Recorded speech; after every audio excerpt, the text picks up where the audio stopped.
How's everybody doing? That's what I like to hear. It's late in the afternoon, so it's good to still hear some of that energy. I think today, we're here to talk about DeFi during this panel. I've heard a lot of DeFi conversations out here at the event, so it's really good. What I want to do is take a second. Each of our panelists, if you want to go ahead and introduce yourself, tell us a little bit about your company and how you got into the DeFi space, maybe. I can start? Yeah. Perfect. Well, hi everyone. Great to see such a full house, and thanks for having me, Charles, here. Yeah. As you can guess, perhaps by the name and the Greek-flavored English, I come from Greece. My role at Chaining Labs is head of blockchain partnerships. I've been there now 4 years. In the past, I was in big tech doing AI at Google for the Google Assistant, from where I made the jump into crypto. You can say that I have this tendency of going into early stage technologies and figuring out how to build the whole industry out. And that's what really drove me in the space, like the nascency of the technology, but also its unlimited potential and what it can bring to the space. Well, hello everyone. I'm happy to be here. My name is Victor Holotescu. I am a co-founder and CTO at Builder Labs, which is a Hedera-focused venture studio.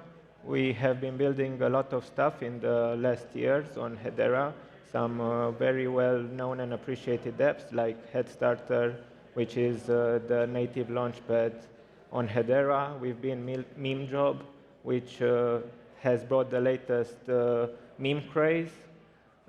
Thomas Finance, Citadel Wallet, which is the native Hedera wallet, hardware wallet, yeah. And then we have been involved in other endeavors like building Sentinel on behalf of the Hashgraph DeFi Alliance, but also other open source tools. Awesome. Hey, everybody. First, big thanks to Hedera for hosting such an awesome event and bringing the ecosystem together and all the builders. It's been awesome to meet everybody in person. My name is Brady Gentile. I'm the co-founder and CEO of Bonzo Finance Labs. We contribute to the development of the Bonzo Finance protocol, which is an open source, non-custodial lending protocol based on Aave v2 and adapted to Hedera's EVM and native token service. Yeah, thank you all. I think one of the things we should probably start out with is everybody has a little bit of a different definition of what DeFi is. I originally started thinking about DeFi, one of my first roles in crypto was at Polygon, and at that time it was very much DeFi is going to be a great resource for people in emerging nations. Basically, where the ATM doesn't work, DeFi is awesome. But now we're starting to see DeFi in everything. So maybe, Brady, I'll start with you, especially with what you're building. How do you define DeFi in your world? Yeah, so the way we see DeFi is it's trustless peer-to-peer exchange of value, essentially being able to perform all of the financial transactions that we're sort of used to in traditional finance in a way that's transparent and peer-to-peer and without sort of intermediaries that sit in the middle. So there's more value to be had by the participants in this DeFi economy, I think, than maybe what has existed previously when you have an intermediary that sits between you and others. How about you, Victor? If it was for me to define DeFi in a different way, I would say it is about collaboration, because we are building all these different Lego pieces, different smart contracts, and in order to have a good DeFi economy and to have a lot of activity, you would need different apps and projects to collaborate between them. I mean, I think that leads in perfectly to you because you're pretty much the app connector. So exactly, and I was thinking, after speaking after such good explanations, it makes my answer so hard to say something new now. Yeah. But if I were to split it into certain benefits and how I'm thinking about it at least, I agree. It's a lot about like having like this equal playing field of financial opportunity. Like there is this democratization of financial vehicles for many people who either don't have access or not access in the same way to such instruments to make a living, to increase their wealth in many ways. That's one. Second one is about driving more value by unlocking more utility and better value with digital assets that wasn't there before. So I think that comes with innovation on how can we provide extra benefits, more efficiency in trading, in many traditional already like practices. And the third part that it's very, very important to me is like we need to also identify the intermediaries that were there. Why were they there? And how can we become more efficient in ensuring that all of the services that are already offered become more accessible, less costly, and in general, bring the cost down of like accessing capital effectively. Now, there is the last point that you very much mentioned, Charles, as well, which is connecting everything. And that comes with ensuring that different ecosystems connect and share in that innovation. Perhaps innovation in one ecosystem can now benefit innovation in a different ecosystem because of the collaboration that, Victor, you mentioned. I think that's part of the broader space. It's not only limited to DeFi, I would say, but it's definitely one of the flavors that come as well. Yeah, that's a really good point. I know that Bonzo and Chainlink are working together. I think Bonzo is the first DeFi protocol using the Chainlink price feed. Brady, maybe you can talk a little bit about what that actually means. What does that do for you as far as improving accessibility or maybe just usability of what you're building? Yeah, we were really excited to make that announcement today and partner with the Chainlink team. It's been awesome working with you guys on that. And, yeah, very excited to get there. You know, so for lending protocols in particular, price feeds are really important, and having trusted, verifiable prices to determine you know, the value of these assets that are being lent and borrowed, especially in an environment where it is over-collateralized loans, is really important for the security of the protocol and also the efficiency of the markets that exist for Bonzo Finance. So, you know, ensuring that as prices fluctuate and move, the protocol and its contracts underlying it recognize when that's taking place and function properly. So, you know, if prices drop and someone has supplied that as collateral, you know, the protocol needs to recognize that, act accordingly, act quickly, and you know, unfortunately, but it's an important aspect of it. There's liquidations that take place in this environment, and so price feeds help ensure efficient liquidations. And so, yeah, excited to be partnered with Chainlink on that. Yeah, it's been a long time coming as well, but it was great to make the announcement today and timely also for this panel. If I may add to that, yeah, I think what is critical to us as Chainlink is when you look at the value prop of the blockchain technology, a lot of it comes down to security and reliability. Like you make sure that the data in the blockchain is more secure, it cannot be tampered with, and it's also more reliable so that you can have access to them as much as possible. And if you think of oracles and the role they play in the space, since they are the data ingestion, effectively, responsible for the data ingestion for a blockchain, if the source of data now does not adhere to the same standard of security and reliability, then that's an attack vector for the applications in that space.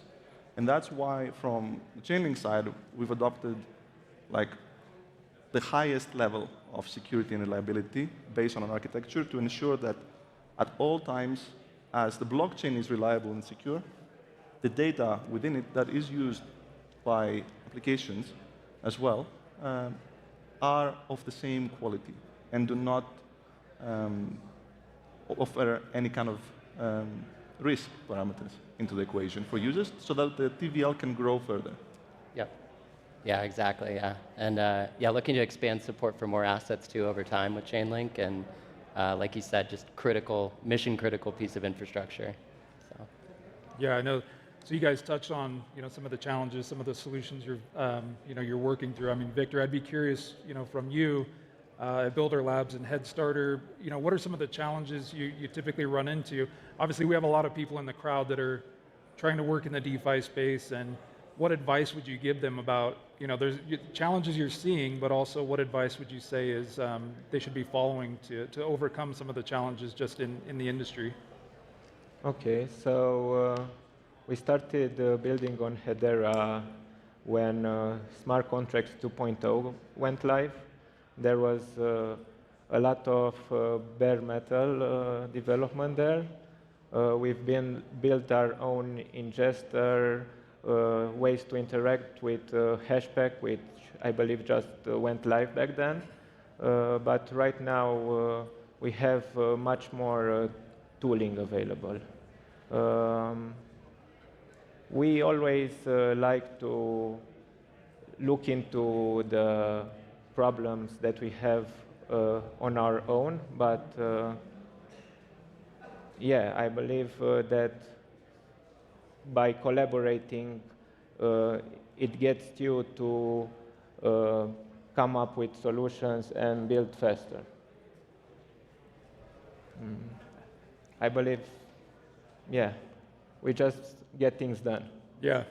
I mean, we are really just getting started, and before we came out here, we were having a conversation backstage that I think would be remiss not to touch on because it's such a hot topic. The idea that DeFi could slot in and actually be the payment system for AI agents, potentially, robots that we have in the future, and what that looks like. I mean, let's just say today, are any of you using AI within your technology to make it more efficient today? And do you see where the future of AI utilizing DeFi could actually become a superpower? Brady, any thoughts on that? We can start with you. Yeah. So we use AI every day in our workflows. I think most people who are developing software nowadays, they're interfacing with ChatGPT and Claude and Grok now also. And so we're definitely taking advantage of that, and it helps improve just efficiency across the board and the speed at which we can get products to market. We're looking into one thing that I'm excited about is from a DAO governance perspective. We were talking a little bit about this backstage. Is a concept of having AIs potentially participate in DAO governance as well. So giving these AI agents funds to be able to go out and autonomously perform different transactions, pay for services. There's a whole range of things that they can do. Why not also participate in DAO governance? And so one thing that I think would be cool is if we funded an AI agent that looked at the proposals for Bonzo's DAO and evaluated the details of that from a technical perspective and can be pretty objective and non-biased, and then throw some voting power towards a proposal. And I think it's an interesting way of approaching DAO governance and objectivity to that. So we're excited to play around. It's a stage right now, I think, where everybody's trying to figure out what this tech can do, and a lot of it sort of looks like a toy at first. And so, yeah, we're excited to partake in that. Either of you guys? Yeah, sure. So, of course, we use AI every day in our work. But here at Builder Labs, we are looking at a couple of things.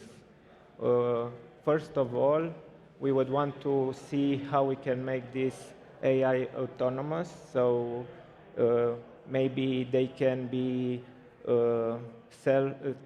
self-funded, or they can have these ways of interaction in which they rely on not losing every funds that they have. Like we are trying to see how we could use tokens in order to do just that. But at the same time, AI is also can be an entry point for retail, because they can be self-funded, or they can have these ways of interaction in which they rely on not losing every funds that they have. Like we are trying to see how we could use tokens in order to do just that. But at the same time, AI is also can be an entry point for retail, because even if they can do very complex things by their own, a normal person can use an AI in order for him to interact better with blockchain and DeFi apps without knowing necessarily what he really does and rely on an AI. Yeah, I think that's a topic very near and dear to my heart, given like my past experience.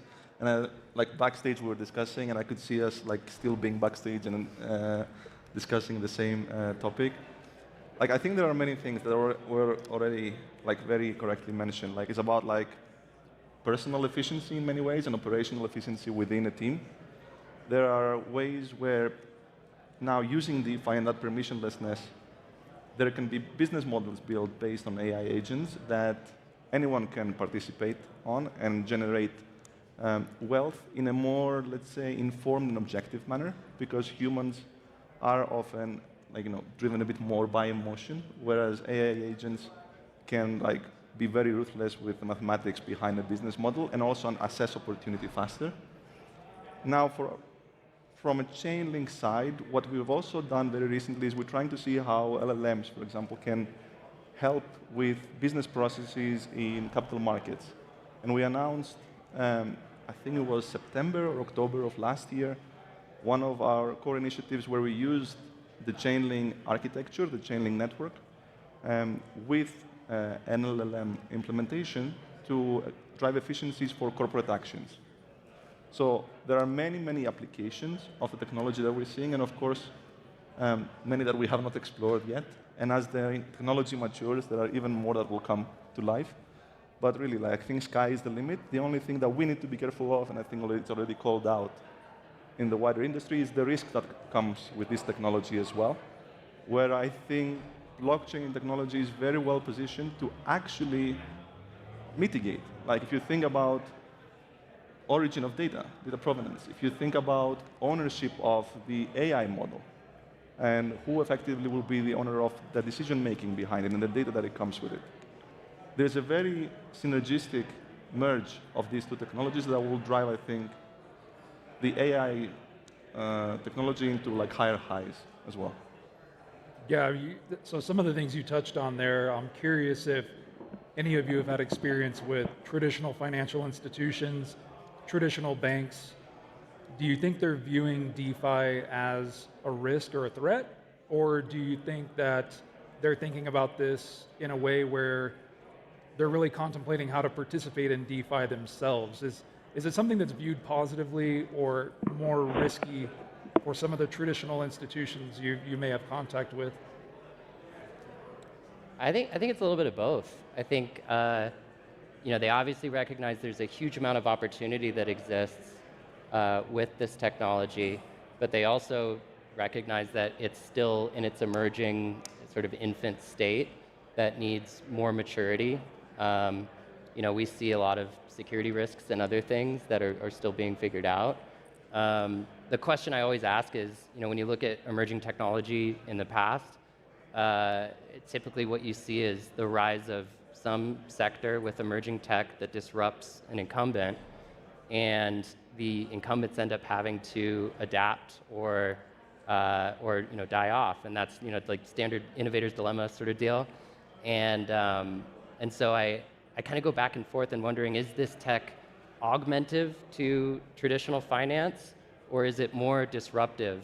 And I can't make that decision yet. I feel like it's a little bit of both. But at some point, I do think it is going to start maybe eating the lunch of incumbents, and they will have to start adapting. And it's especially the case when you look at RWAs coming on chain, and some of these services, stablecoins, for example, that do seem to start to disrupt traditional finance. So my guess is, as most things, it'll probably meet somewhere in the middle. Do you think the fear is more around the KYC AML issue, or is it more around wow, we can do DeFi a lot cheaper, and these guys building DeFi protocols are actually eating all of our fees. Yeah, I think actually, if you're building something that's like using a native Web3 business model, you're actually able to extract the most value out of the tech to be able to pass that value on to end users. And so part of my thinking when I think about traditional finance adopting this tech is if their business model isn't built from the ground up through the lens of native Web3 technologies and protocols, are they able to fully extract the fullest value from it and pass that on to users? Are they going to have to do like a really big overhaul on a long timeline? But yeah, I do think it's, you know, there's definitely a whole bunch of perspectives that they need to assess, like you said, like the KYC perspective and the very permissionless nature of it today and whether they can take on that kind of risk. Yeah. Doris, I feel like Chainlink's getting a lot of access to TradFi. How has that gone for you guys? And in those conversations, what are some of the risk factors that they think about when they're talking to a Web3 native company? That's, I think, I was thinking about the original question that you asked, like, is it a risk, is it an opportunity? I think it's clearly at this point an opportunity. I think we have to also like give like a big kudos to us as an industry. If you look like where we started and how far we've come, like the industry has matured a lot. There are solutions, infra solutions that are secure across the stack. And how I think like these companies come into this is, as with every other opportunity, they will need to assess what is there in terms of like, how do I make sure that I use that technology in my everyday business in a way that it makes sense given like what I have to kind of adhere as security standards. So they are in the assessment period, and like I would say even further than that. Like from our side, we've seen a strong acceleration of interest, initiatives, plethora of different use cases. Back from like a very simplistic, same use case all the time a few years back. Now it's like a broad range of verticals and ideas that come into like how this technology can be applied. So we're definitely in the acceleration phase, which is very positive to see. And I don't think they see it as a threat. I see it's a new technology they need to understand and onboard in the right way in the system. Yeah, I think you guys touched on it right. I kind of tell the story about when Pizza Hut put up a website in 1994, and everyone's like, what are they doing? Because all it did, it let them collect email addresses. And everyone's like, Pizza Hut's really stupid. And then in 1996, Bank of America created an online payment portal. Guess who had all the email addresses to do online delivery?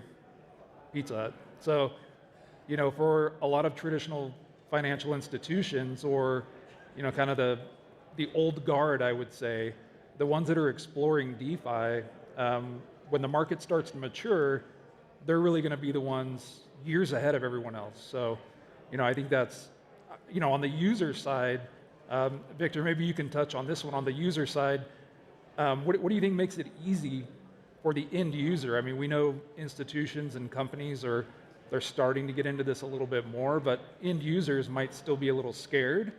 DeFi seems like, oh, we have lending and borrowing and we're using these tokens and we don't really know everything that's happening. But what makes that easier? What can we do as an industry to make it easier for an individual user who picks up a phone, they have an app that works with DeFi? How do we just make that safer and make them feel better about using DeFi? Yeah, so I believe there are a couple of ways in which we can make it safer.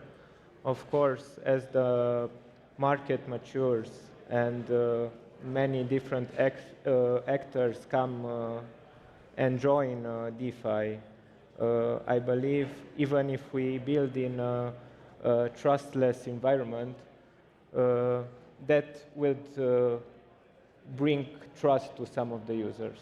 Not only that, but we are figuring out all these tools and mechanisms to help users have a better experience when interacting with a wallet, so they don't need to remember their keys and all that stuff. And also we can better understand the data on the blockchain in order to prevent different things to happen. Yeah, I think that's probably right. Are there any ways that, and I would be remiss not to ask why you all chose Hedera. Victor, is there anything specific about Hedera that really gets you excited when using the protocol? Obviously, all of you do when you're involved with Hedera, so just curious to hear what it was that got you interested in the protocol. Yeah, sure. I started looking into Hedera back in 2019, I believe. I've participated in the first Zoom calls presenting the network. And I was interested in the hash graph algorithm. Afterwards, yeah, we just basically sticked to it. And we tried to make it more attractive to retail activity. That's why we have HeadStarter and wanted to support many different projects building on the network.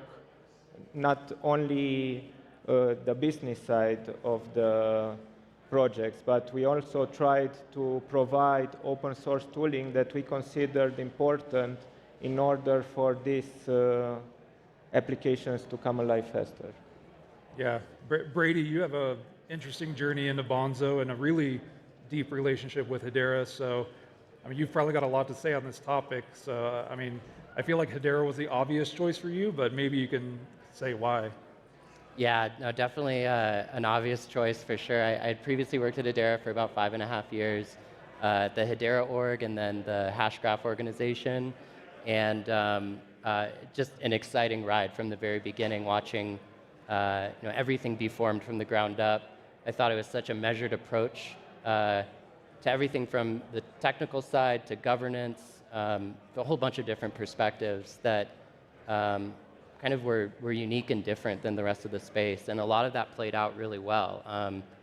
From a technical side and like a business side, one thing that we really like is the fixed fees on the network. It's great for our users because they know there's a consistent US dollar price that they pay, regardless of the volatility, the price changes on the network, anything like that, it's always fixed, which is awesome. And predictable cost as a business from like an operational perspective is really nice. And then, yeah, it was about a year ago that I jumped from Hedera and started building Bonzo Finance. And looking at that time at the economic side of things for the network and its ecosystem and the technical side of things, it just made a lot of sense to try and help fill this gap for the ecosystem of lending and borrowing. From the economic side, there was such a wonderful foundation that was laid of liquidity and decentralized exchanges like Saucer Swap. There was liquid staking with Stater. All of these pieces were really in place and the ecosystem was really starting to grow. And then on the technical side, we had things like oracles that just came online. There's a lot of work done on the EVM equivalent side of things for Hedera that made it really easy to be able to start porting other EVM protocols onto the network. And from a development perspective, that makes it really easy. All of the tools and libraries and environments were available. And then, just looking at the trajectory of growth, getting in early to a network that has a really strong potential to grow quickly and being there from the beginning is a great spot to be. And this may be a faux pas to mention, Solana at a Hedera conference, but when you look at the early days of Solana and how much they've grown, it does sort of start to feel like that's the seed at the beginning on the Hedera network today, where there's a lot of activity, a lot of really smart people building things, and liquidity continues to grow. And so all these pieces just made a lot of sense at the time when we made the decision to choose a network. Yeah, so some people know this story, some people don't, but our governing council, when you talked about the fixed cost, so somebody in our governing council actually came to me and I was asking why they use the network, and they said, well, we were using another network, but I got tired of telling my CFO that my pricing model was broken because a monkey picture got popular. So, that they've specifically wanted to use Hedera because of the fixed cost and being able to set their financial models, which it's a big deal to a lot of people. How about you guys? I mean, obviously, really deep relationship with Chainlink. Talk a little bit about Hedera and what kind of got you guys here and having us work together. Yeah, happy to. I think Brady and Victor covered a lot of the stuff that are significant both on the technical front, but also like the ecosystem front and like what is available to developers. The one thing that I would add is Hedera is uniquely positioned with like a great ecosystem of also like Web 2 major participants like enterprises who come into this with a different perspective, like what you just mentioned. How do I budget for this properly? How do I budget for these operations? I need a fixed gas logic. So all of that help the ecosystem grow and adapt to what would be the right model for enterprises to adopt. And from our perspective, as we also like look to focus on, we need to be growing the market to more participants that will feel comfortable using the technology and abstracting away the complexity that we know by being directly exposed to it for years. This is like the perfect opportunity to work with enterprises who have direct exposure to Bonzo, to all the ecosystem that is there, to learn how to use the DeFi primitives in a way that makes more sense for them. Yeah. Well, I mean, we could probably go on all night talking about DeFi, and I'm sure, a lot of us will have these conversations out here on the floor. But I want to thank our panelists now. It's time for us to wrap up, and reach out to us, and if you see us out here, have a conversation. Let's see what you're building. But thank you to all of our panelists.